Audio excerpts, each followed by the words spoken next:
cold against your skin. Running through the chaos, letting all the sin. Temptation in a bottle, ready for the night. Craving for the thrill, it's time to ignite. Dark desires burning bright. Echoes in the dead of night. No retreat, no looking back on this heart attack.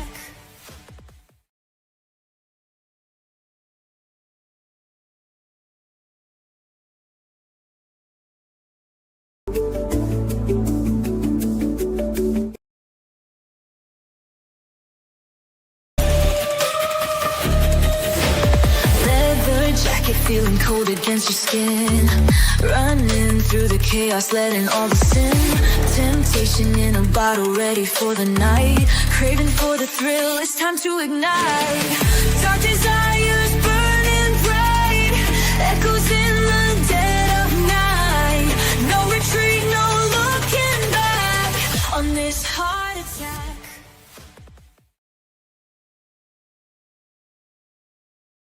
Hey, ladies and gentlemen, how are you? Good to see you. It is great to be back tonight, and yeah, we're having fun, and we're gonna have we're gonna talk true crime. That's what we're gonna do. If that's fun, yeah, I guess it's fun. We know quite a bit more today, and I want to talk about some different points than what Trish talked to you about. Trish ran you through sort of the basics and some. I want to talk some more about the tech side of it and some of the things we've spoken about in the last couple of days and where the investigation stands now, because I actually think it's in a really bad spot right now. And I don't think this investigation is going very well. And I'll show you why. All right. Yeah. Let me put this up on the screen. So you would have seen that her son did a video, a plea, sort of like the one we saw last night, right? I actually think this one is more concerning, the one that the son did, because it shows me that they're getting very desperate, very, very desperate for communication from whoever has Nancy. And I actually think the ransom notes, and I've thought this for a few days, that they're fake. They're fake.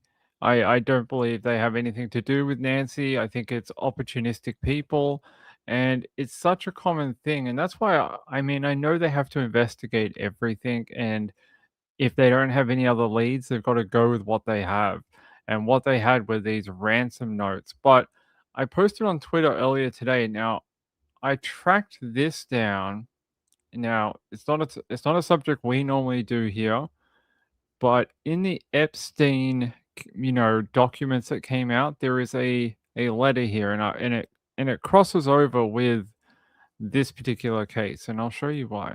So, the authorities got this letter purporting to be from someone who worked on the Epstein ranch. Before he had the island, he had a ranch. They're saying that I used to work there and I took all these things as insurance in case Jeffrey Epstein ever came after me. And it seems really good. You go, oh my God, look at all these videos that they've given. Oh my God, all these underage. And they go, oh, he buried 2 foreign women, on the ranch. 2 foreign girls were buried on the orders of Jeffrey and Madam G. Both died by strangulation during rough, this thing. And then he lists all these videos with like minor and all these other words. And then you go, wow, this is going to be explosive. And then you get down to the end, and I'll put it down here. Please arrange for 1 Bitcoin by 6 p.m. Eastern Daylight Time today, Thursday, the 22nd of November, 2019, to the Bitcoin wallet here. The USB will be sent anonymously to your attention by overnight courier upon receipt of the funds. You have my assurance this is exclusive, never shared before. No attorneys, no samples, no questions, please. Confirm ASAP. And something tells me these ransom notes that they got for Nancy are very much like this. Very much. Like the information I had in it about the doorbell and the light, they are common things that were already in the media. They were things that people had taken video of. They were things that people had talked about since day one. It was nothing that we know of so far. We don't actually know what's in the like fully in the letters, but the information that we've been given so far, it's nothing that you would go, wow, the people who took Nancy they're the only ones who would know this information. So I suspect it is something like this. Someone just trying to get money and, throw a shot in the dark, hoping that someone will pay the ransom. And, today there was a man arrested. He was arrested and he's from California. He tried to get in contact with the family and was saying things to them like, "Have you got the Bitcoin yet? Oh, we're waiting on it." Like this, like what a dumbass. Get this. This is how dumb this guy is. We love dumb criminals on this channel, and this guy might take the cake for 2026. The phone calls originated from a Gmail account that was named after his full name. What? He didn't even try hard. He was just like, I'm going to send it from my account that has my full name. Very, very stupid. And it seems to be a lot of stupid going around, especially in the Nancy Guthrie investigation. That was one of the most silly things I think I've heard in a long time. You sent it from your named Gmail account that's named after your full name. No wonder they could track this guy down and get to him really fast. Um, it was basically there for them to get to. Here, I'll show you the update about that guy. Give me a second. I think I have the update for it. Hold on. Yeah, here it is. Yeah, I'm going to take you out to ABC Family in Arizona.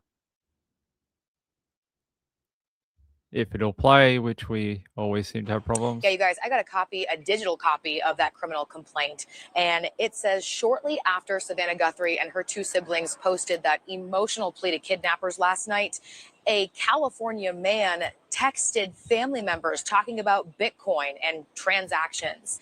Court documents spell it out for us. They say the man is Derek Calleja from California. He's the one who sent those texts, according to court documents. Those documents say Calleja also tried calling a family member of Nancy Guthrie. The family turned it over to the feds, and investigators tracked Calleja down by his email address, a Gmail account. And once authorities arrested him, records say he admitted to detectives that he sent the text and that he got the family's information online and that he had been following this case. The complaint says Calleja also told investigators that he was trying to see if the family would respond. Detectives say 3 minutes after sending the text, Calleja called them. And that phone call lasted 9 seconds. Law enforcement adding that this ransom demand has no connection to the other ransom demand that the Guthrie family received.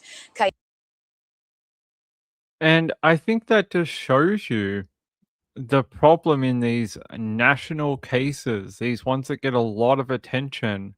You end up with crazy people like this that want to insert themselves into whatever, and they'll try and find any access point that they can. This guy decided, I'm going to pretend to be the kidnappers and see if they'll give me some Bitcoin. Like, the weird thing about this guy too, apparently there is already a case against him in California for welfare fraud. This guy, so fraud seems to come naturally to him, and he is currently already under investigation for stealing welfare money. So he's not the smartest criminal in the bunch and why he tried to ring and call the family. Like you heard here, I heard an explanation that when he was arrested and he talked to authorities after having his Miranda rights given to him, he said, "Oh, I just wanted to see if they would reply to me."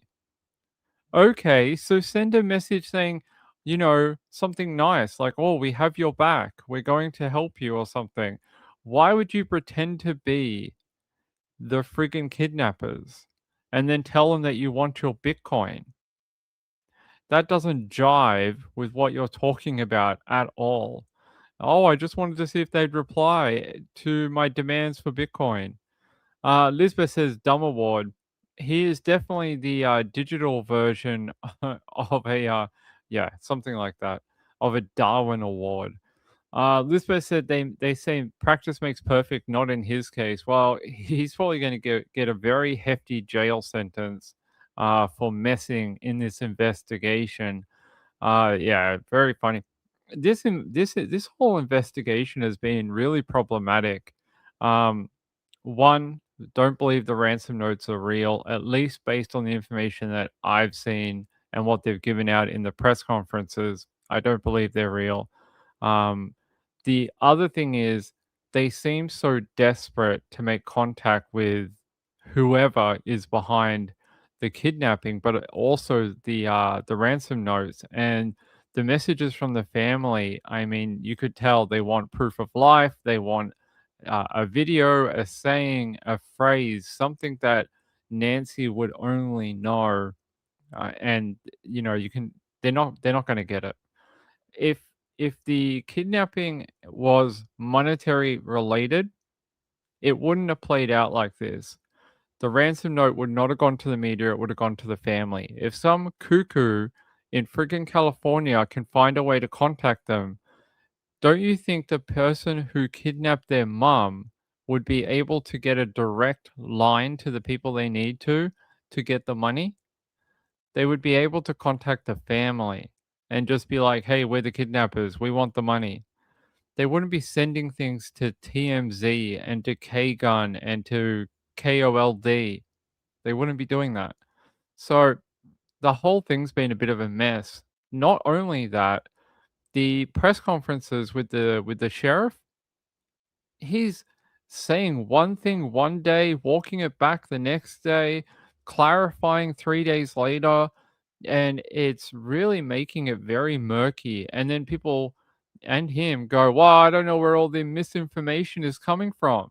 I don't know. Who keeps saying all these things?" Well, it's sort of him, and it's coming from him. And some of the media sources that I spoke to were telling me when he was allowing text messages, he's sort of not right now, although people are still sending them. He was saying things to them in private, and then this information was getting out, and they were using it for reports, and then they were sort of insinuating things, and it was adding a complexity to the messaging and the articles that were being written. And then every day he comes out and he has to walk like 10 things back that have been said over the last 24 to 48 hours. So it's not been smooth sailing. Gaylor said he went on different interviews saying one thing to another and another thing to others. Right. And he's like, "Well, I don't know where they got forced entry from." And then he's like, "What else did he say?" "Oh, I don't know where I don't know where people got targeted from. I don't know who's been saying that." Like it's just been really they only have themselves to blame for the poor messaging from the press conferences. Now, I get it. I heard the background to those press conferences. There's like 50 media there and they're ravenous. They're like a pack of wolves and you can hear them just talking over each other, cutting people off, jumping on other people's questions. They're acting like a bunch of assholes, really. They're acting like school children.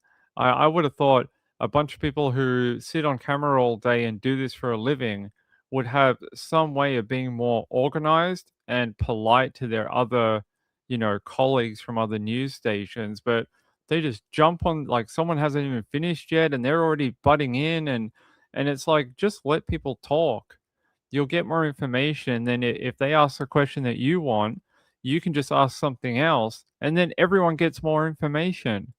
But if you keep jumping on people, it's been a whole mess. They tried a different way today. They did. So today they tried to take a list of people who were in attendance, and then they sort of went down the list. So they went, "Wow, this is from Fox News. This is."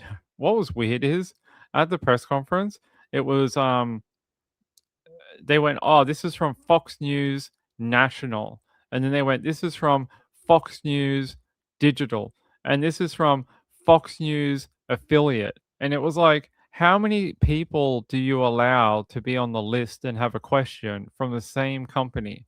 And it's like, if I just bring 10 different people from 10 different departments, is that okay? So yeah, I don't know. It sort of worked. It sort of didn't at the same time, but they did try to work down the list of people today. Gayla said, when he said, "Is your name Joe?" I thought that was really rude. Um, there's a lot of girls who are named Joe, like Joanne, or like there's a lot of different girls who use Joe as a shortened. Sometimes their name is Joe without an E, and there's a lot of girls who have that name. So I thought that was really strange when he was like, "Oh, I thought you said your name was Joe." What if it was her name? Who would care? It doesn't have to be a boy's name. It was, yeah, it was a bit odd, a bit strange. So yeah, the press conferences have been a bit up and down. The information coming out keeps getting muddled, and there's no clear messaging. They sort of try. They release a statement at the beginning of the press conference, and then it just devolves into whatever that is. Um, and it's leading to misinformation getting around, and then it's like, well, is that a fact? No, that's not a fact. Oh, when did I ever say that? Um, which is defeating the purpose of it, I think. And it's yeah, it's making people run with the wrong story. We end up having people producing articles and videos that are possibly not true. So one of the big ones was that she was dragged out of the house, and then they had to walk that back too, saying, "Well, we never said that." It's just been very up and down. And then you have this, what we're talking about before, the family's messages to whoever has Nancy. I don't think these they had a deadline of 5 p.m. today for the also we'll bring this up too. What kind of ransom note has two different deadlines? Oh, if you don't give us the money by 5 p.m. today, you can give it to us on Monday. Like we only work Monday to Friday. It's all right. Like we take weekends off too. Our work is, a 4-day work week. It's okay. Sometimes we work from home. We have to do that too. So just if you can't get it to us today by 5 p.m., get it to us on Monday, okay? After the weekend. You go have a great weekend. We will too. And we'll keep kidnapping. And yeah, just get it to us on that day. I have never heard of a kidnapper asking for a ransom on 2 different days. It doesn't defeat the point of your like time urgent. You have to give us the money now. What are you doing? That's why another reason why I think it's not authentic is it just sounds like someone writing absolute rubbish. It doesn't make any sense at all. Gail said, I thought it might be two different people. I don't know. I'm not sure. Um, a ransom note with an automatic extension. Yeah, they're like, hey, can't pay your bill? We'll put you on a kidnapping ransom payment plan. Pay 50% today on Wednesday or whatever it is, Thursday, and then come back on Monday and give us the other 50%. Lisbeth said the case has the most unhinged sheriff and stupidest attempt at collecting ransom in a while. I worry that this whole ransom note thing that we're all the media's into it. They had the FBI there today, and that's 90% of the questions at the press conference were about these notes. I worry this is a tactic that they've used before, which is where they will deliberately put something into the public domain and then act like it's a really big deal and it's very secretive, but actually they don't care about it at all. And it is to keep the media busy while they're doing other things in the background. They may be a lot closer to arresting someone, and don't want the media on the trail of it. So they sort of put something out there. I don't know whether that's the case here, but I have seen them use that tactic before, um, to sort of throw the media off whatever they're looking at. And they're very secretive with the notes. They're very like, oh, if you listen to the FBI guy, he's like, "Oh, I can't talk about that." And then 3 questions later, he dropped a little bit more, a breadcrumb of more information after he just told someone else that he couldn't talk about it. So, I don't know. You guys tell me, but I think it's all a little odd, and, I I don't I don't know whether Nancy is alive. I think there's a lot of things here that are going against her, especially with her health. And unless they took the medication, which we don't know, that question was asked but didn't get a reply. Um, whether they have her meds or not, or whether they were able to locate some, this woman is in a lot of trouble. To be this far away, what is it, like 5 days now, and not to have not to have her medication, not to have the things that help her with her health, I think, could be a really bad thing. So, hey, Shell, what's up, my friend? Good to see you. Shell said the ransom angle is a red herring. Yeah, it definitely seems so. And the way they keep playing it and they're sort of like drip feeding it over a number of days almost makes me think that they're happy for the media to get very obsessed with the ransom notes and just let them do that. Like a magician with a magic trick. Yep, very, very much so. Um, so yeah, I don't know what to tell you except for unless they are doing what I just said about deliberately putting out a red herring for the media to squabble over while they do something else in the background. If that is not the case, then I feel like they're in a sort of bad situation, a very bad situation, because the ransom notes are not real. No one's made contact except for this guy, and they still don't know where that woman is. They don't know. They they haven't got any closer to sort of raiding somewhere, trying to find her, anything like that. And it just tells me that it could be a really bad could be a bad ending to this. All right, I want to take you to, if I can go there. I wanted to go to this one here. I just wanted to play just a touch from the press conference, even though I know you guys have probably watched it about 400 times already. I just want to play one bit of it. If we go here. By the way, I was up last night. While I'm loading this, I'll talk to you about it. And I was keeping, I had the local Arizona TV playing on my computer. And all of a sudden, they broke into coverage and they were like, there's something going on in Flagstaff. And I was like, oh, is it something to do with the kidnapping? No, it wasn't. But a DPS helicopter crashed in Arizona last night, killing both occupants of the helicopter after they got into a firefight with a person. This guy was like on the roofs of buildings firing at officers. And it was like a war zone in that neighborhood last night. There was like hundreds of rounds that went off. A helicopter crashed. people were like, shot. It was a bit of a crazy time out there. So very sadly, 2 DPS employees were killed when the helicopter crashed, and they were not recoverable, did not survive. It was very sad. All right, let me take you. I want to take you out to one bit of that press conference. I'm just trying to find it. Where is it?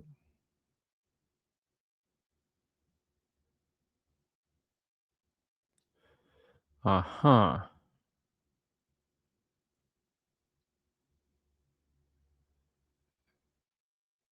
All right. All right. We're not going to do that, but why can't we do that?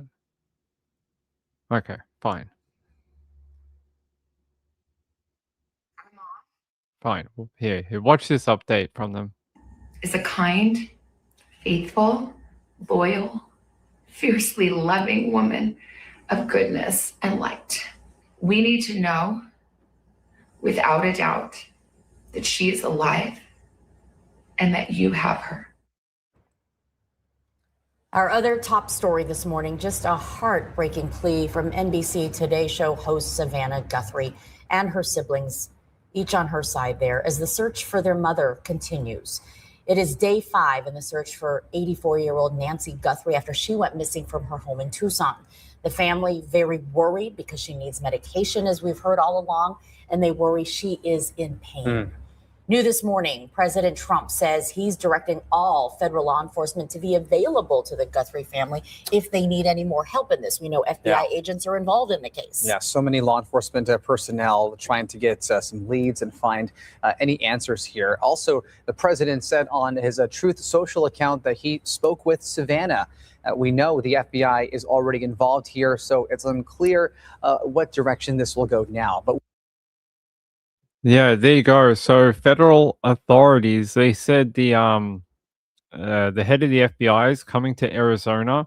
It was a already booked trip to Arizona in Tucson, and they're going to actually come down, and he'll be there in the next few days.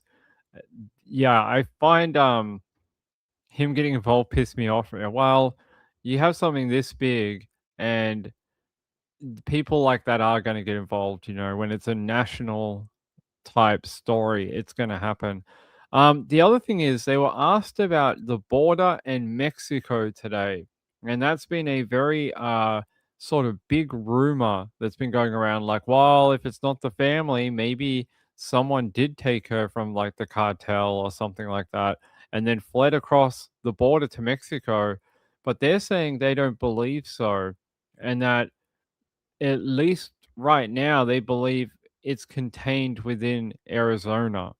So I think that tells you a lot. I think that the fact they think it's still mostly local, I think that tells you at least what they're thinking. There was another angle that they were going into today, and it's about Tommaso Cioni, and that is the Nancy is his mother-in-law in marriage, and here's his photo here. A lot of people saying he is the main suspect right now. Authorities were asked about it. They denied that they even have a suspect at all, that they haven't cleared anyone, but they don't have a prime suspect at this point in time. And that is from the sheriff. They were asked about it today. And they said here that they weren't even willing to name him right now as being the last person to see Nancy alive.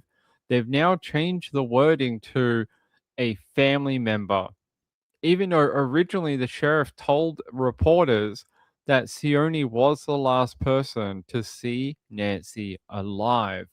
So again, another change to the way they've been wording things. Originally, they were okay saying that. Now they've just changed it to family member. Why? I don't know. But that is something that they have done today. By the way, this photo also doing the rounds on social media of them cowering in a vehicle. So I don't know if it means anything or they just hate the media. Who knows? But a lot of content creators on TikTok have been saying basically it's a family involved drama and that they did it for money. And I mean, you know what it's like on TikTok. They love to run their mouths without any facts, and they all must be, psychics because they all seem to know exactly what's going on with no information.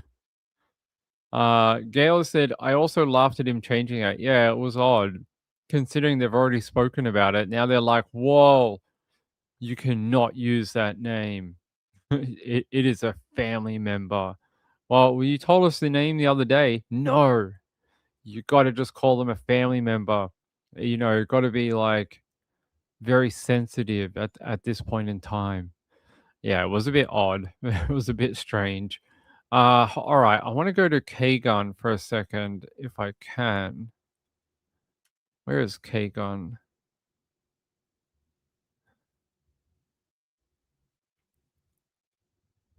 It's K-Gun, right? Am I going mental? I feel like I'm going through. I'm sure it is. Hold on.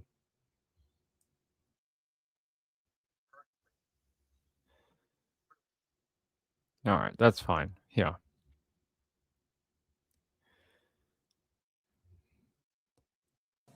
Just want mom back. Okay. We're taking it seriously. We are in communication with the family. And while we advise and recommend from a law enforcement perspective, any action taken on any ransom is ultimately decided by the family. Thank you to those in the community that have called in tips. For anyone out there that may have information, no matter how small you think it may be, please report it. You can do so by calling 1-800-CALL-FBI or online at tips.fbi.gov. My next message is to those imposters who are trying to take advantage and profit from this situation. We will investigate and ensure you are held accountable for your actions. We have made one arrest related to an imposter ransom demand, and a complaint will be presented to a magistrate judge later today. So that's the guy we heard about, and that's when they told the media today. But it's interesting that you're willing to arrest the guy in California, but you're not willing to arrest the people that may have written the original ransom notes. It's all a bit backwards. Hey, Professor Hoodoo, how are you? Oh, is that true? I'll take your word for it. Nancy's son-in-law works with Gore and Clinton. The Clintons are headed to court. What are they covering up? Probably something to do with Epstein. Probably something to do with them or, I think that's what they're going to testify about, isn't it? They're testifying about the Epstein investigation. It could be related to that. Good to see you. Good to see you. Thank you for the comment. I appreciate it. I like your I like your display photo. Is that you or is that someone else? You'll be like, that's a very famous magician. And how do you not know who they are? But it looks cool nonetheless. You'll be like, that's a famous YouTuber. It is you. I like the display photo. It's very cool. Gail said, who said the dad had been a part of it? What? You're gonna have to phrase that a bit better. You work for Copperfield. Isn't that the guy who made an entire audience disappear or something back in the 90s? Warner still said people will do just about anything for money nowadays except work. But I asked this question, even if you, all right, say the ransom notes, say the family's like, we don't care. We just want our mum back. We're going to pay the ransom. $1 million in Bitcoin or whatever it is. We don't know the monetary amount. But just say they're like, we don't care. We have the money. We want to pay it. Our mum's worth more than that. And the FBI is like, no, don't do that. We don't pay ransoms. And then they do it anyway. Unless they're living in a cave in Afghanistan, even then they'd find them. It's so difficult to actually get like, you might be able to get paid in Bitcoin. You might be able to use a service which can spin your money and then change it, but it doesn't mean they can't find you. It just means it's gonna be longer. It just means they can't look on one thing and be like, oh, it's this person right here. It'll take them a bit of time to track back through it. But that's it. So how are you ever gonna succeed and actually get cold hard cash in your hands? Unless you live in China where they're not gonna extradite, where they're not gonna go in there and commit like a commando raid because they don't want World War III happening. Like that's the only way any of that makes sense is if you're in a country where you're anti-American or something. Um, the blood bothers you. Why hurt her? I saw a lot of people commenting about that. Um, that if it's true that she's on blood thinners, it could have even been something accidental.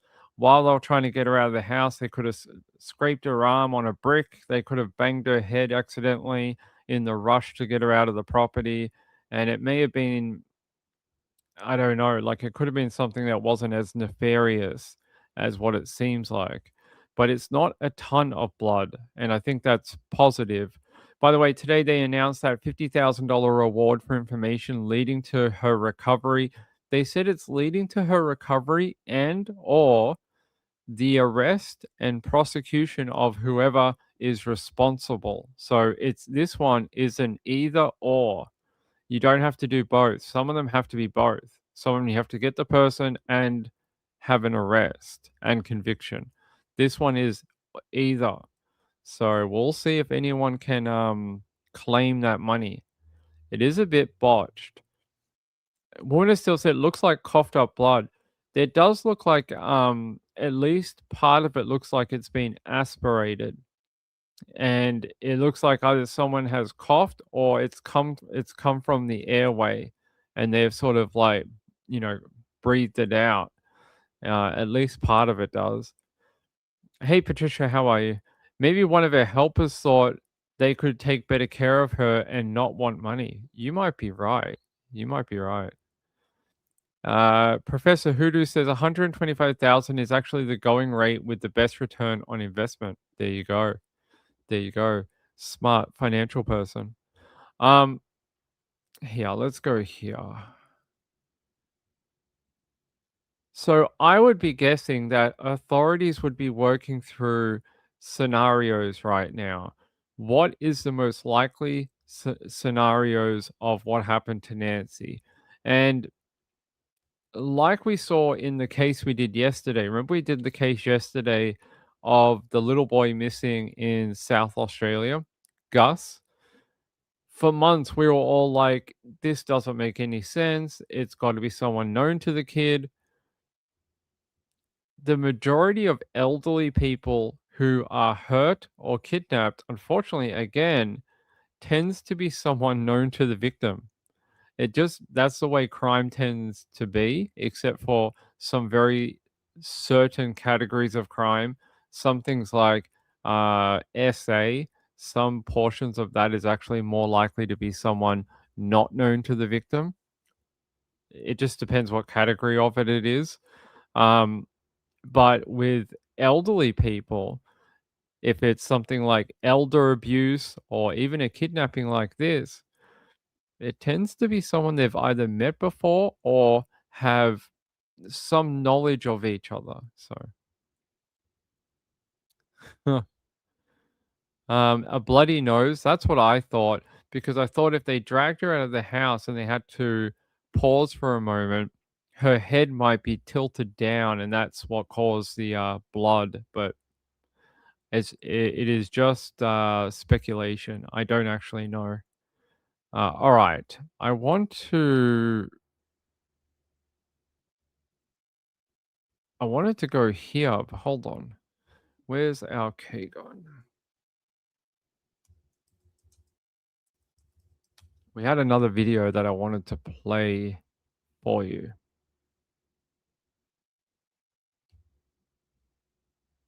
By the way, they talked about authorities heading back to the crime scene over the last 24 hours. They were then asked about contamination, and they went, we'll let the courts deal with that, whether there's any contamination. And I was like, that's a very strange position to take. Don't you want your test results to come back clean? All right, here's a video I wanted to play from K-Gun about the reward and a couple of other things from the sheriff. With the latest on the search for Nancy Guthrie, last seen Saturday night. A lot of new information coming out today, including from the Pima County Sheriff and the FBI. Let's bring in my co-anchor, Pat Paris, who is again field anchoring live from Nancy Guthrie's home. Well, Pat, you also have more on a new video directed at the person who may have taken their mother. Yeah, that's right, Conchetta. In the last hour, another impassioned plea from the Guthrie children aimed at whoever took their mother. The Instagram video from Savannah Guthrie's brother, Cameron, talks directly to the person who has her. This is Cameron Guthrie. I'm speaking for the Guthrie family. Whoever is out there holding our mother, we want to hear from you. We haven't heard anything directly. We need you to reach out, and we need a way to communicate with you so we can move forward. But first, we have to know that you have our mom. We want to talk to you, and we are waiting for contact. Now, this video was released just minutes after the 5 o'clock deadline imposed by the person claiming to have abducted Nancy Guthrie. In a ransom email sent to media outlets, including KGUN 9, the email demands millions of dollars in Bitcoin for her return. The amount going up at 5 o'clock today, and the family has now said twice they need that the person does have their mother and they want to communicate with them directly. Let's bring in KGUN 9's Kenny Dar, who's been out here all day as well. And you have more on not only this ransom note, but a person who claimed to have had her and got in a lot of trouble. That's absolutely correct, Pat. The FBI has announced an arrest made in that first ransom note, the one that was sent to K-Gun among other media outlets earlier this week. Now, those federal court records do identify the man as Derek Kayaya, a California man accused of sending ransom-related messages after Guthrie disappeared. Now, investigators say that Kayaya admitted to sending those messages, but stressed this arrest is not connected with who took Nancy Guthrie. And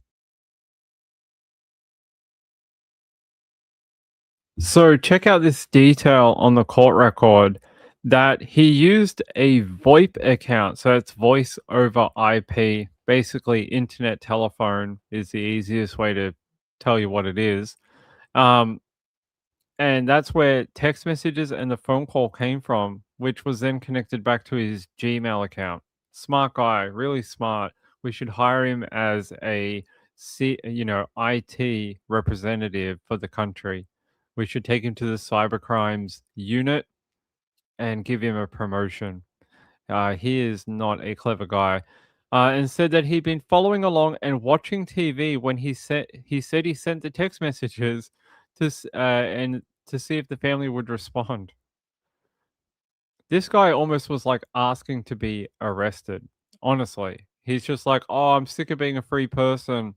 You should come and get me and arrest me." But yeah, not a very clever guy. They've arrested him, and Me too. yeah, let me pause this. And they say that the second video that went up today, this one here,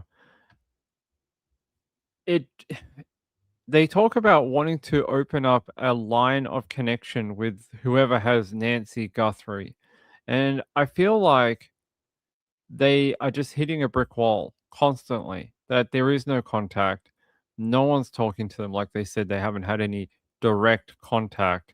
I believe they probably only got that letter, and the letter's fake. So who are you talking to exactly? Who are you trying to get in contact with you? Obviously, there may be someone who has the woman, but if they haven't reached out by now, who's to say they will ever reach out? Marilyn said Quantico also involved with the case. I had heard that Quantico is doing some work on it. Yes, I think they're helping with behavioral analysis, so it's BAU, and I think maybe something to do with the forensics, maybe. Gail said he could have said, "I'm sending prayers. Is there anything I can do for you?" Right. Why would you pretend to be the kidnapper? Why would you be like, "Hey, did you get my Bitcoin?" What a freaking weirdo. Probably jail is the safest place for that person because obviously the big wide world with a telephone might be a step too far for them. Might be a place where they just can't operate. They're obviously too dumb and need to, for their own benefit, need to be behind bars. So yeah, there you go. $50,000 reward. Another plea for whoever has Nancy Guthrie to open a line of communication and prove to the family that she's alive. I wonder if the reason they haven't heard from anyone is, and I hate to say it, maybe she's not alive anymore. And I don't mean to wish that on anyone. I'm just going through the scenarios. Maybe it's because they can't give a proof of life. I mean, it's a possibility. Like, if you were someone wanting something out of this, it's been an awfully long time. And every day you wait, it's more and more heat that is going to be applied to finding her. Like, if you were a good criminal, you would have done this hours after you took her, if not straight away. Because the quicker you do the transaction and try and get out of there, the better your odds are. Not days later, not a week later. There's a disconnect there between traditional ideals of how kidnappings work and what is going on here. There seems to be like, if this was from the science, from past experience, from things we know about how kidnappings work, if it was going in this direction, we would sort of be at X, Y, and Z point. And look, they're all different. We know that. But it's almost like it's not hitting any of those markers at all. And all we have is the same thing we had when she went missing. We have a woman in the middle of the night who, for reasons unknown, was taken from her home. That's it. We don't even know if we have a kidnapper. We don't even know like who they might be, where they came from, for what reason. So it makes me very sad to see her children talking like this online, trying to make these videos as if they think there's a chance that someone is going to email them. And look, maybe it will happen, but it's we're very late into it. Warner still said 5 days without blood thinners and insulin. Can someone live this long without those medications? I heard a medical expert today say, yes, you can, but you would be very ill. Like, you could be very, very sick by then. Not that it would necessarily kill you, but you would need a hospital. You would need care. You would need medical help. And I find it strange. Do you think a kidnapper would want you if you were half dead and you're having all these medical episodes and things like that? And they're like, you know what we're going to do? We're not going to reach out to the family. We're not going to get our ransom. We're just going to sit here and watch this old lady deteriorate and die. Because, that was our whole point from the beginning. We just wanted to watch her suffer. It seems odd. It just seems very strange. It's just not the way this would go. Yeah, kidnapping / murder. Yeah. Lisbeth said, depends on what the blood thinners are for. Yeah, I think that medical expert was saying if they're just general everyday type blood thinners for people who have cardiac issues, like Nancy Guthrie did, she may be okay, but very ill. If it's for something like you had surgery and had a blood clot, wow, that's a different story. We just don't know. Um, well, it's an area. Hey Brian, how are you? Yes, it could be kids, but Where would young people keep an elderly woman?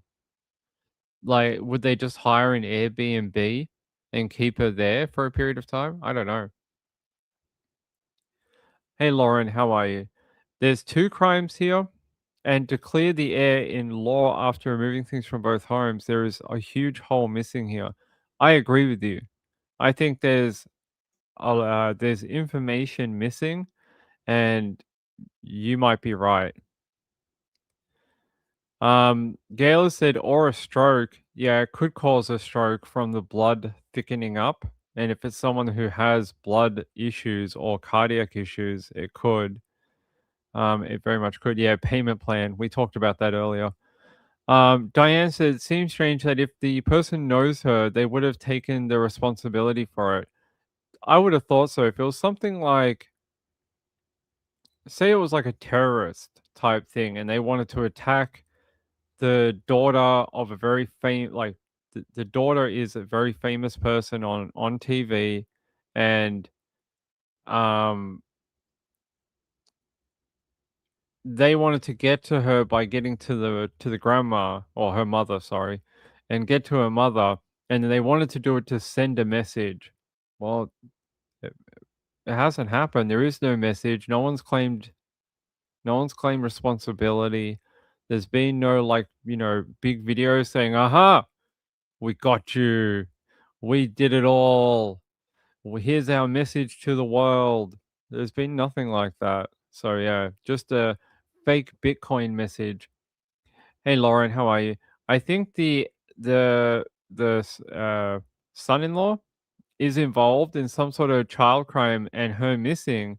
I think she got caught in the middle, so she was like collateral or insurance policy.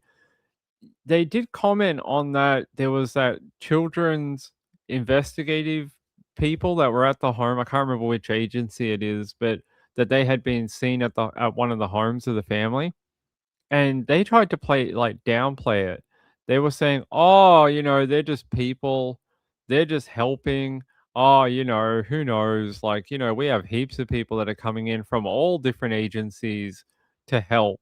But it is a bit strange to have a child, what was it? Crimes against children or something? Like internet crimes or something? It was very odd. The sheriff will need a couple of weeks off. I agree. Yeah, and they said today they had no solid suspects. Hey Missy, how are you? That's what I was saying last night. You might be right. Elizabeth said ICAC, Internet Crimes Against Children. Gail said, I think after this case, the sheriff needs to do a course on media relations. I don't know if he does. I just think you can't expect every rural sheriff to act like someone from LA or New York or, Dallas Fort Worth or something like that. This is a sheriff of a pretty small team. And they don't normally have giant national media cases like this one. And I think he's just sort of being who he is. Yeah, he did a kidnapping. A number of was it a kidnapping? A number of years ago. Like, I can't remember how many years ago, but like a while ago, and he did a really big child kidnapping case. Kelly said they said that was because they deal with kidnapping with children all the time. Yeah, I can't remember the case he mentioned, but in the press conference he mentioned some big national case that they did. I just think that's who he is. Woman of Steel said the news report I heard said ICAC was brought in because they are very good trackers. He was asked about it today, and he just said there's heaps of 3 and 4 letter agencies that are coming in to help. Who is messaging me? Yes. Sorry, Mrs. Ping is messaging. Hold on, guys. Okay. Gail said, I mean to learn not to give out all different information. Well, then, you know what ends up happening is you end up with the press conferences that we hate, where they come out They come out with all those people that surround them and nod along to the press conference, and they just read what is on the bit of paper, and then everyone just gets that. I mean, if you want that, that's what you'll end up getting. The son-in-law write music and isn't a band. He writes music about love and murder. Hey, him and David should get together. They may get a hit single. I hear David likes to write about murder too. Kelly said it's not that rural though. Tucson has 500,000 people and a police force, but they're not Tucson, right? They're what agency? What small? He's Pima County, right? So it's not Tucson. The big one would be a much bigger agency. This is Pima County. So what is that? Pima County Sheriff. Size.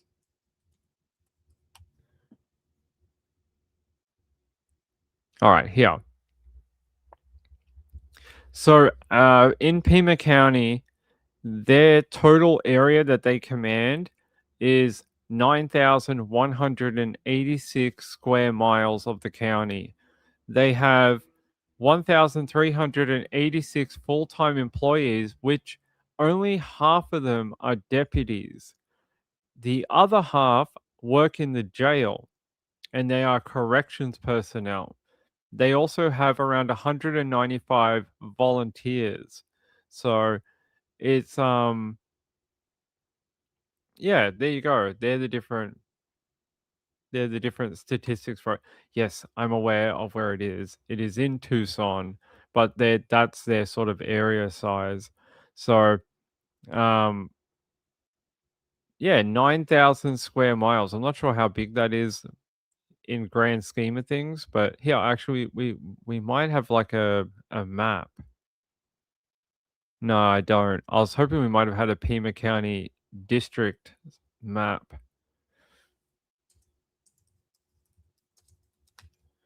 Wait, can we get a district map?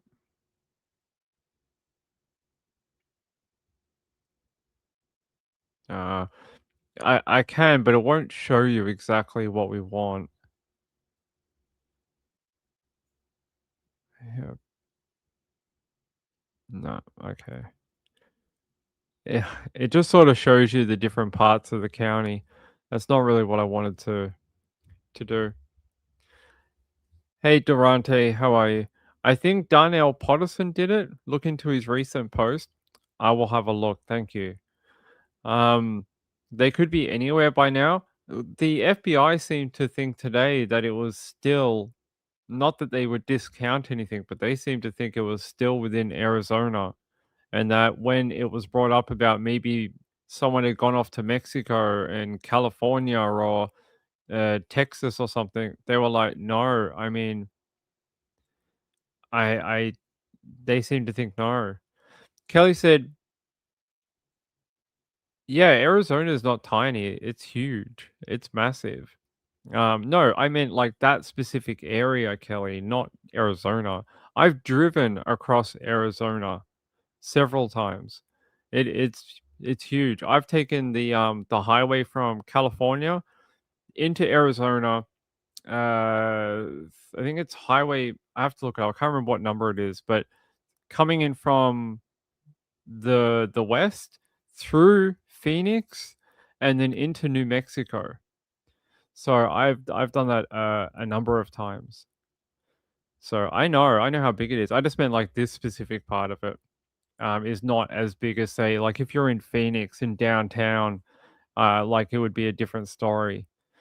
Juicy Joel says, "Love and murder. He has dark tendencies or just a weirdo." Hey, you're at a channel that talks about murder like every day. How can you call someone else a weirdo for writing music about murders and loves and things like that? Everyone comes here every night and spends 3 hours every night talking about people who kill people and sexual crimes and stuff like that. Maybe he's just expressing his true crime, love of true crime in a different way, in a musical way. Maybe. Lauren said they have not addressed the dogs tracking thing yet. There is also a missing gap. Yeah, so they said they used two types of dogs. They've used a cadaver dog and they've used tracking dogs, but they haven't clarified on like one or the other. They haven't said like whether they got anything from those dogs, whether they brought in the cadaver dogs just to sort of be sure that they hadn't missed something, but they haven't clarified. Are you calling us weird? I am. I am. You're all weird. All of you, including me. We all sit here for hours each night talking about the worst of the worst in society. I mean, I don't know. Some people might suggest that writing music about it is actually a kinda sort of, way to do it. Professor Hoodoo said they are less than 4 hours from the Mexican border. It was a point that was brought up several times. Here, I'll see if I can find it.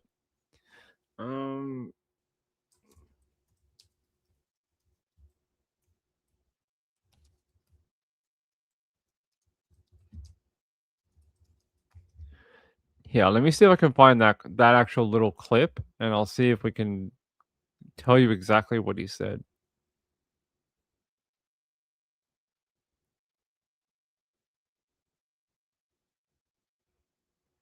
Okay, they haven't. I can't actually get the quote, but we'd have to watch the press conference again. But he was asked about the border, and I think the FBI was asked as well, and they just basically shut it down. They're just like, nah, it's not something we think is a possibility. Not that it's not a possibility, just not where they're going right now. Are you leaning to family or ransom? I think the ransoms are fake, and I've thought that since the moment we heard about them. So I don't think the ransoms are real. I don't know if it's the family. I just don't think the ransoms are anything. I'm not sure who is responsible. If you look at the FBI's yearly statistics, they tell us that it should be a family member. That's not to say in this particular case it absolutely is, but that's just what it tells us is that, like, 80% of the time, someone of this age group is either hurt, abducted, it's got something to do with someone they know or someone that works with them, like a carer, someone who has intimate knowledge of them and their lives. So, I mean, that's I try and be as logical as I can with these type of things.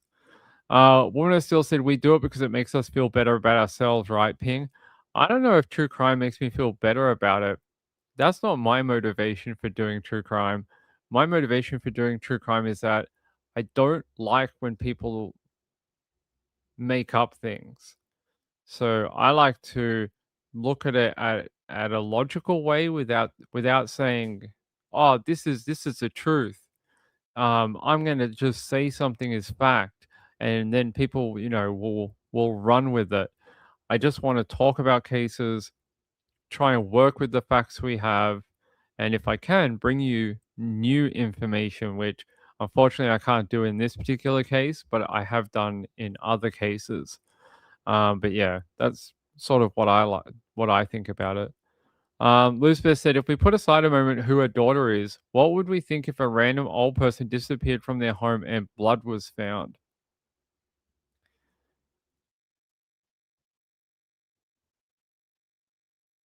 I would have to think it's the family or someone that's close to them, and that it was for money. Like, there's no other reason you would touch an older person like that. It would have to be monetary gain. It's not gonna be a sex crime, although sexual crimes have happened to elderly people. It has happened, but, I wouldn't think so in this particular case.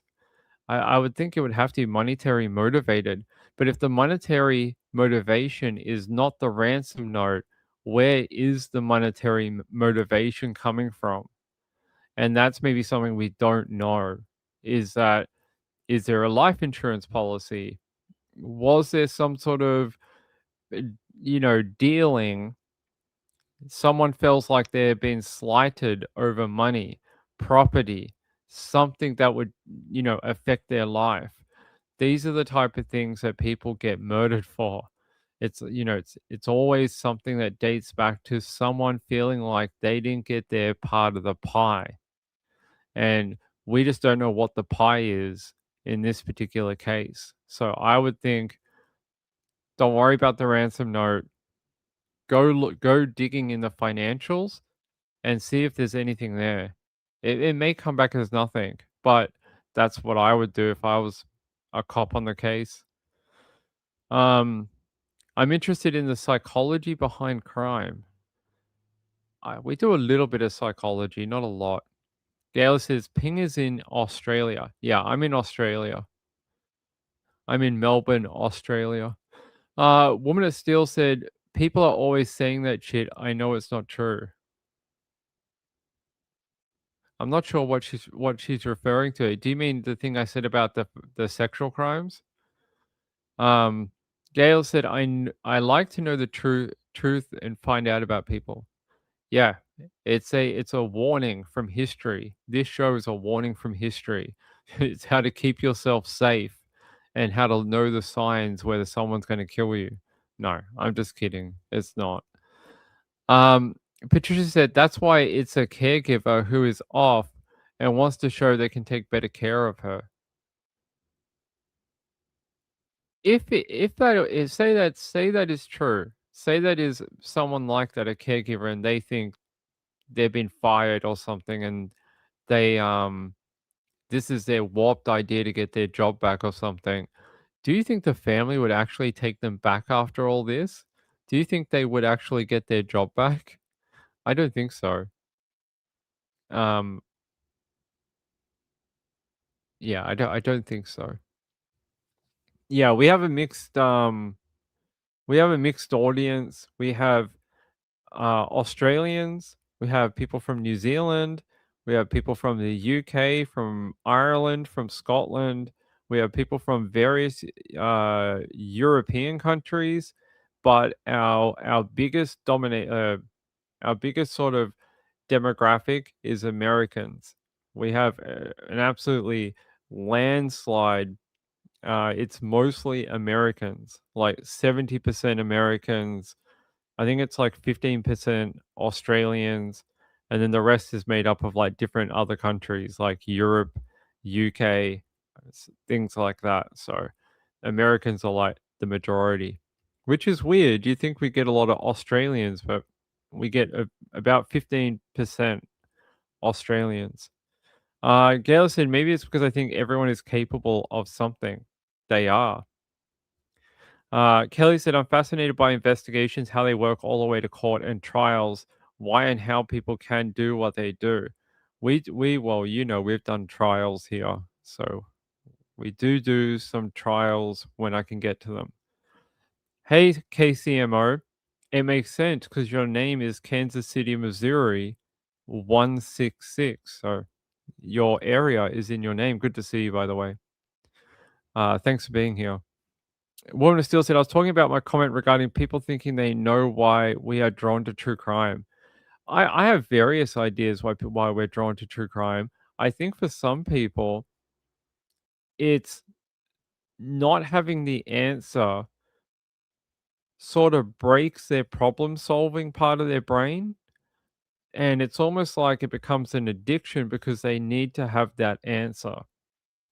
And humans are naturally problem solvers. And that's why I get into true crime. They're like, well, maybe I can solve it. Maybe I can figure it out. And it sort of itches that part of the brain that likes to fix or, solve problems.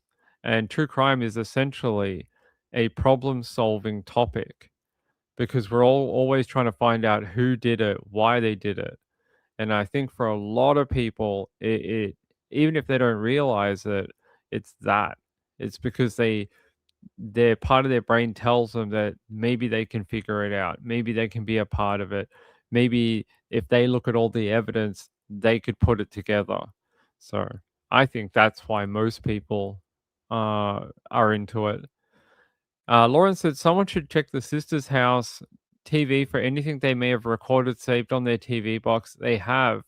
So it's for I think they've been asked to hand over some electronics. I don't know if a search warrant has been executed, but I think they've been asked to give over things like mobile phones. So we'll have to wait and see.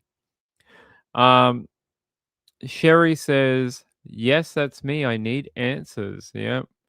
Everyone does. Lauren says, Tess can also connect to Telnet Zoom calls. You know, one of the interesting things about the technology that they talked about today was the cameras. Now, apparently, they sent the cameras to the company, but because she didn't have a subscription to store the videos on a server, like the company provides it if you pay like $8 a month or whatever, she didn't have recording functionality or what they call like remote recording. She didn't have it. So when they were trying to piece together footage from those cameras to see if they found anything, a suspect, a person, they couldn't find anything. And it was all because she didn't have a subscription. I think that should tell you something. Make sure you either have a hard drive in your property that constantly records your cameras, or if you're going to buy a closed system camera like a Ring, like a Nest, like something like that, you have to understand that you have to pay the money. So if you don't want to pay the money, buy your cameras and buy a hard drive and have it record at your home. If you don't want to do that and it's too much work, you're going to have to pay the money. You're going to have to pay Ring or Nest or whoever and have your recording in a remote location. Yeah, I heard it was Google that they contacted Nest. So yeah, I did hear that. Yeah, they said it popped up with an alert, and the reason they know that is because the alert was coded, but it is not footage. It comes up in the coding like an alert has been picked up. That's how they know that, but they don't have the footage of who caused the alert. Lauren said, or have an extra secret camera and don't tell anyone. Yeah, yeah. Put it in like a rock and then put it in your garden. Wait, no, sorry, that is a key to your home. You put it in a rock and then put it in the garden. You don't put the camera in the rock because then it wouldn't work. It wouldn't record anyone. No, don't do that. Marilyn said, did it record movement of a person or animal? They believe it's a person, but they don't know for sure because they don't have the footage. Our one sends it to the phone. Okay. $1 million home, but no subscription. I found that interesting too. Because if you don't have the subscription, you're basically using the doorbell camera as just like a remote connection to your phone. And the only functionality you're using it for is not recording from the CCTV. It's just using it to check the camera, and then when someone rings the doorbell or you get an alert, you just check it on your phone. But you can't save anything. So, yeah. Sherry says, I wonder if this person knew she didn't have a subscription. No, because they took the camera. If they knew she didn't have a subscription, why take the camera? Because like the authority said, it just constantly overwrites each other. So there was no need to take the camera because they couldn't retrieve anything anyway. There you go. I said, I became interested in true crime because my best friend was Ted Bundy's type. I wanted to learn how they think and pick victims to save her. That's a very noble cause. Patricia said those nanny cams in a bookcase, or like in a teddy bear. Security factor. Yes, you might be right. Gayla said, Don't give away secrets. Yeah. All right, I won't. I won't. Lauren said, but if her kids were paying for the home, they paid for the camera and services, so they didn't pay and she didn't know. Yeah, it is odd though, right? It is odd. Like if you're gonna do that for your mom who's living on her own and elderly, I would want the recordings from the cameras. I would want that because if something went wrong, if someone broke in, I would want the evidence. So I find that odd. Lauren said, but if you look at the footage, the camera back didn't look bent or destroyed. It wasn't even properly placed. They didn't screw it on the back. Let's have a look. I thought they did. It had a bracket. Let's have a look. Ring.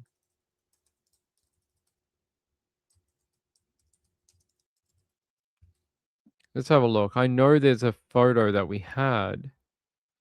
Yeah. There's a photo of the bracket. Let's have a look. No, it is screwed on. It is screwed to the door frame. There's the screw right there. And there's another one down here. So it does look like they didn't just stick it on with one of those 3M Commander type strips. It looks like it's actually been screwed in, I think anyway. That looks like a little Phillips head or something. Gayla said, wouldn't you want to know if your mom had a fall or something? Right, I would have thought so. Savannah's husband's company is mentioned in the e-files, is it? I hadn't seen that. I think a lot of people are mentioned in those files.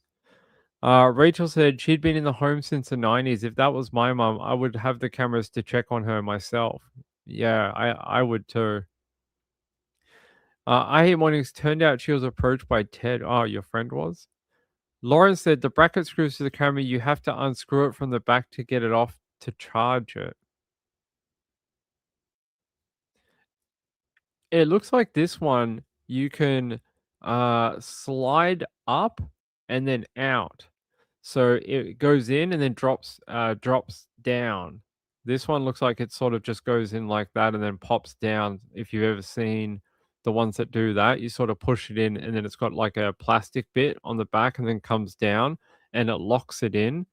That's what that looks like anyway. At least that's what I think. I don't know. Yeah, she probably owned the home. They can be hardwired. You can get ones from companies like Swan and things like that that do hardwire. So it gets hardwired to your electricity, and then they can run Ethernet to a computer, to a server, all that type of thing. Sherry said, where were the other cameras? There were multiple cameras. We know that. Now, one of the media today asked a question, and they said, were any of the other cameras smashed? And they wouldn't say yes or no. So I wonder where they got that information that some of the cameras have been smashed up. It's interesting. Guys, give me a sec. I have to let Mrs. Ping in. Hold on. Entertain yourselves for a minute.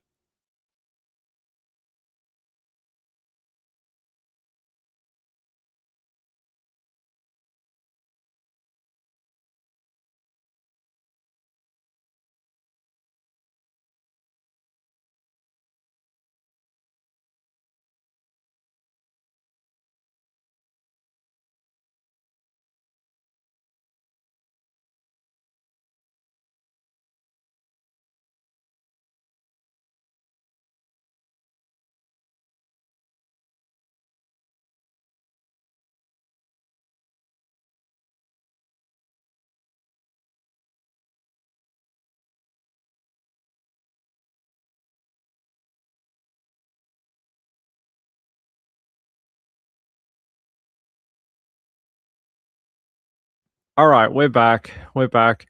Sean says, great to see 100 watching. Hit the like and subscribe button, please. I would appreciate it if you could do that for Ping. I would appreciate that a lot. Rachel says, have a feeling she used the camera to know when Amazon showed up in Uber. Well, I think that's what most people use it for, the alerts at the front door or whatever. Elizabeth said, my exterior cameras are put up high so no one can get to them unless you have a decent ladder. Well, that's a smart idea, but how do you get people to, like, if you're going to have someone at the door, can they do that? Michael Feldman is Savannah's husband. Okay, I'll have to have a look. Let's have a look. You're eating? All right.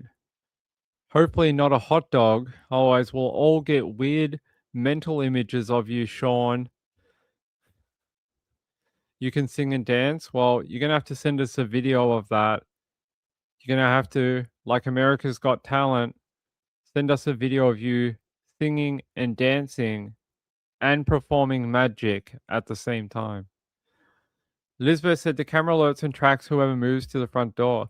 That's pretty cool that you don't have to have it like face on. All right, guys, hold on.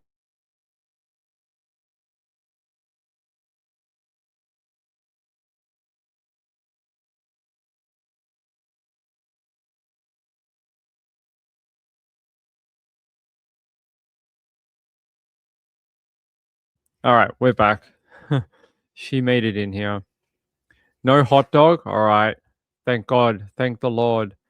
All right, what else do we have? What else do we have? Let me see what else I've got in my informations today. We've got a couple of things. Oh, by the way, if you've been watching the Gus Lamont thing from yesterday, I heard today that the grandparents have now lawyered up and some more information came out that people are saying maybe the last place that Gus was seen was not on the ranch slash station south of Yunta. That maybe he was, apparently his dad and his mom lived in Adelaide in the suburbs, and it's possible their home in Adelaide might have been the last place that he was seen, not out where they were searching in that big cattle station. So take that for whatever you think it's worth. And that is the latest information from South Australia. All right, let's keep going with this Nancy Guthrie thing. Let's keep going. Let's see, what else do we have? I had a couple more points. I just want to see what else I've got on my list.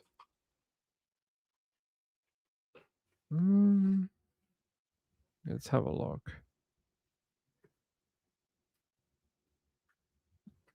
All right, let's have a look up here.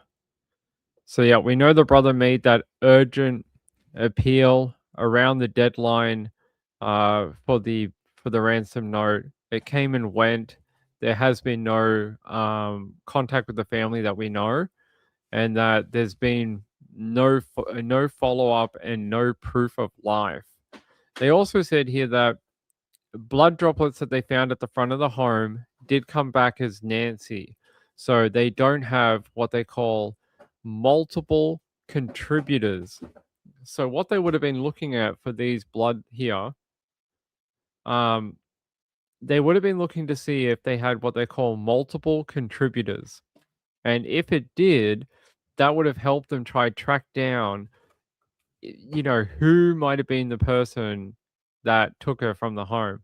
Unfortunately, at least for this bit of blood, it's come back as only her, which does not help investigators at all. Lauren said, I'm going to spit fire way out, but there are poisonous creatures and cacti that are harmful by... Okay. I'm sure there are cactus and animals in Arizona that can hurt people. Cherie said, I thought Gus' mom lived with her parents on the ranch. Apparently not. Apparently she did live out there at times, but apparently she lived with the with Gus's dad, her partner, in Adelaide at a home in Adelaide, in the city. And that it's possible that that was the last time anyone saw him, maybe not at the cattle station. Anyway, that's what's being insinuated. I don't know if it's true, but some media are insinuating that maybe the timeline could be that far off. considering we only have what they're saying is only one suspect in that case, I think it's too much to ask that the entire family lie. Considering the way they found out that someone is involved is because one person didn't tell the truth and they were able to figure it out. I take it for take it for the face value, I guess, and see if anything comes of it. Elizabeth said that would mean Nancy hurt her aggressor, which I would find surprising. Hey, older people can fight. Some of them know karate. I don't know if Nancy knew karate, but sometimes they'll fight. They'll fight for their lives. Lauren said, I'm saying creatures, bugs, or cacti can be used as medicinal medicine to help her on either side of the border. Yeah, possibly. Rachel said, didn't they say Gus's parents are not suspects? They did. Gus's parents are not suspects. No. You've been to Universal Studios? Oh, okay. I definitely saw that. Yeah, you jogged my memory. Sean said Tai Chi. They can kill you with slow motion karate. They might be able to. Slow motion karate. All right. What else do we have? Oh yeah, let's have a look at this. Can we get this on the screen? There was a timeline release today. Hold on. Nancy Guthrie.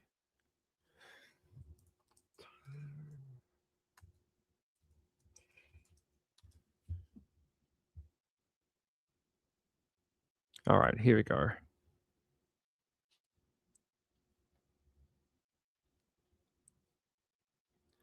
This was the timeline given out by authorities today. So as you can see, on January 31st, at 5:32, Nancy travels to local family's home. That's a really, weird way of phrasing that, but okay. At 9:48, family drops Nancy off at home and garage door opens. 2 minutes later at 9:50, the garage door closes. Then we fast forward to the overnight hours into February 1. At 1:47 a.m., the doorbell camera disconnects. At 2:12 a.m., software detects person on camera, but there is no video available because she did not have a subscription. About 16 minutes later, at 2:28 a.m., a pacemaker app shows disconnect from the phone. And then many hours later, almost midday the next day, the family checks on Nancy after being told she did not turn up to church. A few minutes after they arrive, they call 911. And then about 12 minutes later, the first patrol arrives to check on what is going on. I think this timeline here is very interesting. 147 till about 2:28. You're talking roughly about 43 minutes. So 43 minutes someone might have been in or around that home. That's a long time for an attacker to be at any property. 43 minutes. Something seems wrong about that. To just be hanging around the home, abducting old people, and I might, sit down, have a coffee, get a slice of pizza from the kitchen, might have a shower, sit down, watch some Days of Our Lives. It's a long time to just be hanging around a property. Guys, hold on.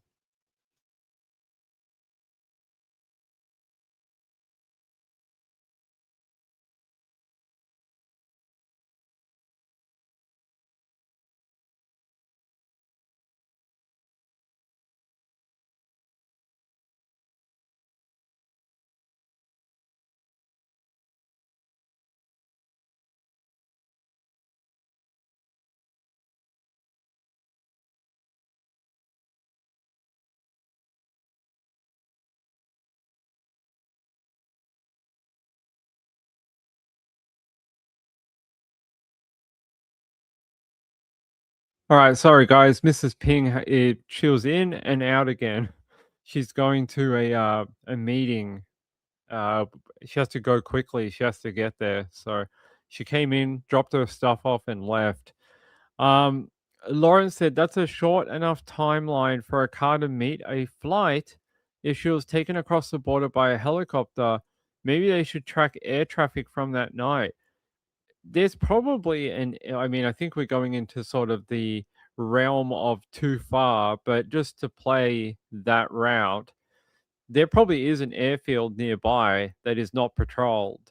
There's a lot of airfields like that, especially in more open areas that they don't have any staff. They're just for they're just for casual flying or whatever. There's probably one nearby. But I do know the border is tracked, and they do have their own drones, helicopters, planes that patrol the border in the air. Lisbeth said, I think I missed it before. Was the camera disconnected physically, or did they just jam the signal? I think that's when they took it, when they physically disconnected the camera. I think that's what they're talking about, physically disconnected. And then the software detects a person on camera, because I'm guessing there were other cameras in the home, and they've not talked a lot about them, but a person was detected. So I don't know if that means they disconnected the camera, and I don't know how that works, but somehow it got an alert for a person being picked up. And then that's the saddest thing, the pacemaker being disconnected from the phone. This poor lady, like she is going through absolute hell. And for what reason? Almost a week later now, we don't know. We don't know what the aim of this entire thing is for, except I think the majority of us think it's monetary, but just not the monetary that's in the ransom notes. Some other type of money, but we don't know yet for what reason or why or how. It's something we are still searching for, I think. All right, ladies and gents. I think we've bashed through most of what we wanted to talk about anyway. Yes, they did. Well, there was talk that that the camera got smashed.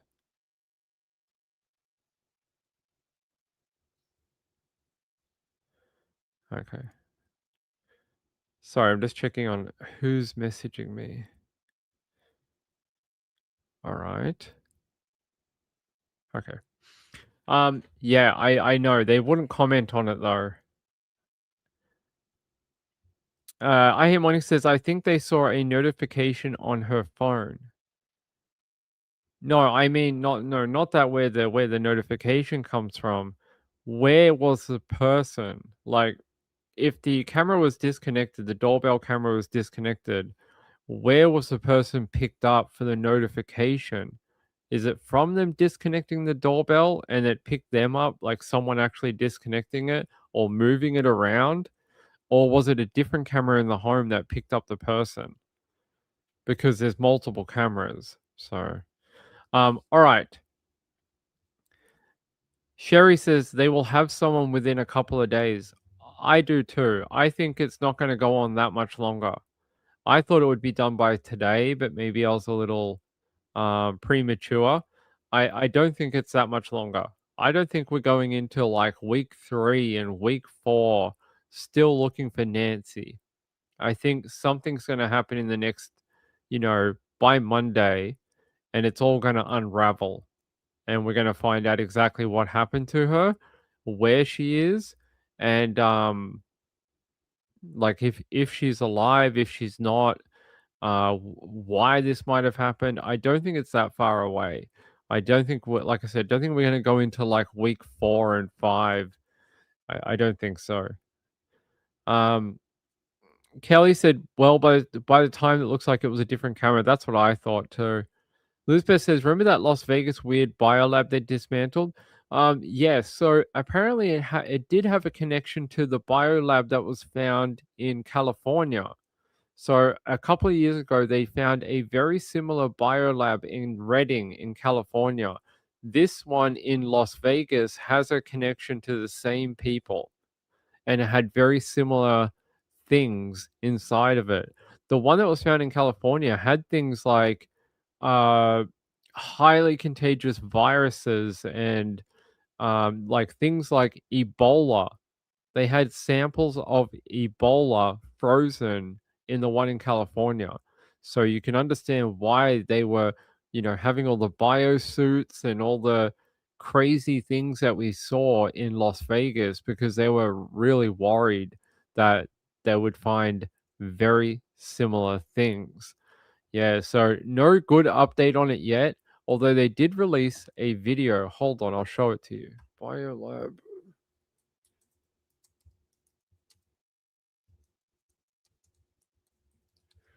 They did release like a little video showing you like what was inside of it. Oh no, really? Multiple people are sick after exposure to the lab. What? That's not true, is it? No, I didn't see this update, guys. Oh my god, that's not true. Please tell me that's not true. Apparently it is true. Multiple people are sick following it. Here. There is still so much to uncover in the investigation of a biological lab found in a Las Vegas home over the weekend. We are now learning more about how the lab was found and how the people involved are connected. Fox 5's Evan Luke joins us live outside the home. He has been combing through the arrest report of one of the men believed to be at the center of the operation. Evan? Well, through yesterday's reporting, there were really two names at the center of everything. The first being David He. He is the listed owner of the home behind me. He's also behind bars right now in connection to another biolab bust in California from a couple years ago. The second name that we've heard is Ori Solomon, the listed property manager for the residence. We've been digging deeper to find out more about the connection between these two men, also finding a third person that may be involved with this. All of it helping us figure out how this biolab was discovered in the first place.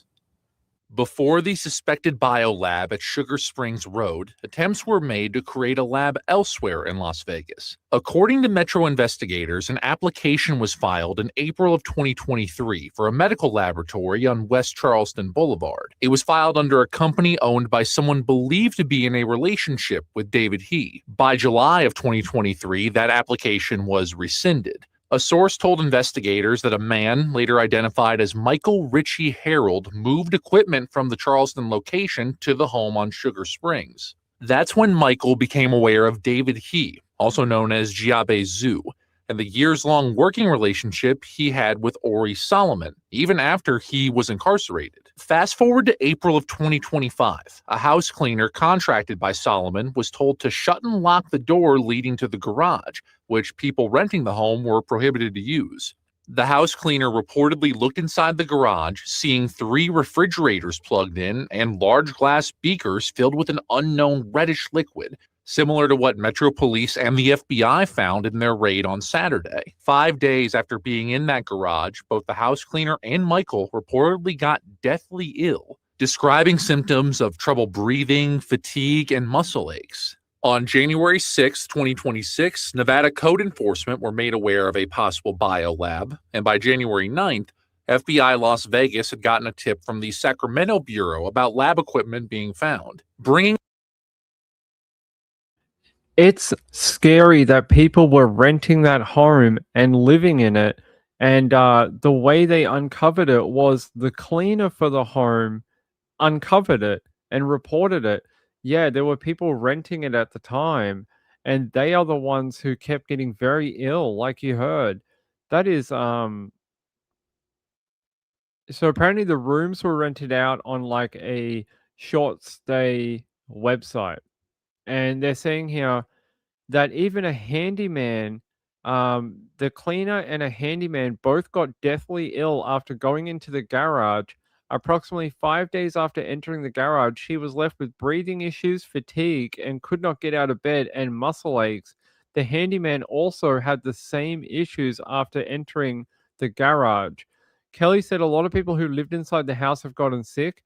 One female ended up in hospital with severe respiratory issues. Kelly also noted that when she was cleaning the house, there would be many dead crickets found in the master bedroom, which was super uncommon as she had lived in Las Vegas for numerous years and never seen anything like that before. They're saying here, results of what they found in the home has not been released to the public as of yet. Authorities have said they believe the Vegas property is being used to house the Biolab equipment, as well as potential viruses and biological substances. Wow. That is like really scary. Let's see. So multiple people got ill from whatever they were concocting in that garage, which if you think about the one that happened in California, like they found Ebola. No. This is a completely different case. Sorry, someone brought it up. It's a completely different thing. About a week ago in Las Vegas, they uncovered a biolab filled with viruses and chemicals and crazy stuff like that. And someone asked for an update. This is what it looked like. They had all this and a clean thing so they could scrub down the people they sent into the home. It was like a really big deal. And yeah, someone asked for an update, so I said I would give them an update very quickly because I didn't realize that someone had got ill. And when you think about it, like they said, there was Ebola at the one in California, and also different strains of COVID-19. So it's possible maybe that's what these people got. They got a really like heavy strain of COVID-19 because they said in the one in California they had there's people that had actually got it. Let's go here.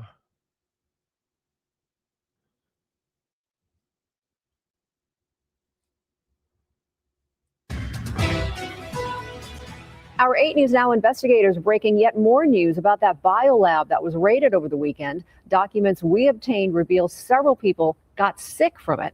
8 News Now investigator David Charnes breaking that story. And David, what are you learning about it tonight? Well, these new documents say several people became sick from that suspected lab inside a house that police and the FBI are labeling as an Airbnb or a short-term rental. Metro showing this video of the inside of that lab, inside that Northeast Valley's home garage. We've learned a person tipped off the FBI in early January that that garage was locked and that there were fridges running inside. A person telling those investigators that it smelled like a hospital with a, quote, foul, stale, stagnant air smell. Now, documents say several days after entering that garage, 2 people became, quote, deathly ill. They said they couldn't get out of bed, and several other people had gotten sick there before. Also learning items from this lab were moved from a different location here in the valley, possibly from several years ago when that location failed to get a state license. Now, as we first reported over the weekend, this lab is connected to a lab the feds actually raided 3 years ago in 2023. That location there in Reedley, California, outside Fresno. Inside, officials found similar equipment and pathogens like HIV and malaria. Court documents in that case mention Las Vegas and possible warehouses here. And today, So there you go. If you didn't hear that story, very, very scary if you live in Las Vegas, that some guy was running his own pathogen lab in an Airbnb while allowing other people to rent rooms and the house and just let random people stay there while he had a crazy lab in the garage with like things that are highly contagious, like, you know, those words on the screen. It could have been a national disaster. If one of these pathogens got out, it could have taken over the entire country. It's like, it's really scary. Like the fact that he tried it once in California, got busted, moved to Las Vegas and tried it again. And the fact that this handyman and the cleaner, plus other people who rented the home, got deathly ill and ended up in hospital. It sounds like he was using them as guinea pigs. Like he would rent it out somehow leave things around that were covered in the pathogens, and then 5 days later after they left, they got ill. Like this person is a sick and twisted individual, and it's very lucky that no one died. It's extremely lucky that no one died. What a psycho to allow people to rent it. I mean, it's one thing to do this and keep the home secret and private. It's another thing to turn it into an Airbnb rental and have people coming and going from it every day. I've never heard of anything like it. I'm hoping that nothing got out from there and that the people who got ill are going to be okay and they don't have any lasting effects. But some of the things they found, like this was one of the videos. You can see the person in the biohazard suit opening this freezer and removing what was inside of it. And they just found like all these chemicals and lab equipment, not the fun type of lab that makes crystalline Breaking Bad type stuff that'll keep you up all weekend. No, no, no. This is the type of stuff that'll sweep a country and kill 500,000 people if it gets out. So crazy. I now think we aren't weird. That dude is. That dude is definitely weird. I think it was state sponsored. Do you understand what I'm saying? Another country was making it happen. Does that make sense to you? Probably to affect things like economics in America, to affect people, the country, stock market. That was probably their end game, was to unleash it on America and cause monetary issues, shut down half the country, cause the stock market to collapse, cause wavering in the stock market where people could capitalize and all that type of thing. So definitely sounds like they never got to the end point, but they got very close. So we'll have to see what happens with this biolab in Nevada. But yeah, very sad that this woman almost died and end up having to go to hospital for a period of time. Diane said, makes you wonder how many there are. I think there's probably more than one. That I don't think this guy got busted in California and then went, you know what I'm going to do? I'm just going to open one more. I reckon there's multiple, because he would know that eventually one of them would get busted, and now they've got to find the rest of them. So yeah, crazy. It's one of the craziest stories I've ever heard of. I'll give you a bigger update on that one tomorrow, okay? I'll be back tomorrow. We'll talk more about Nancy Guthrie tomorrow. Hopefully you get a big update. Sheriff said there will be no press conferences until they have a break in the case. They are not doing one every 48 hours. He is not calling any more. That is it for now. Until they have something to report to the press, they are not doing any more press conferences. So we're going to be on our own for a little while, okay? Hey, I want to thank Sean for the super chat. If you're new here, please hit that subscribe button and the like button on the video, the thumbs up. I would appreciate it. And I'll catch you guys tomorrow for Friday night. We will hang out Friday night. We'll have a lot of interesting discussions. We'll talk more about the kidnapping of Nancy Guthrie, and I'll see you then. Love you all. Bye.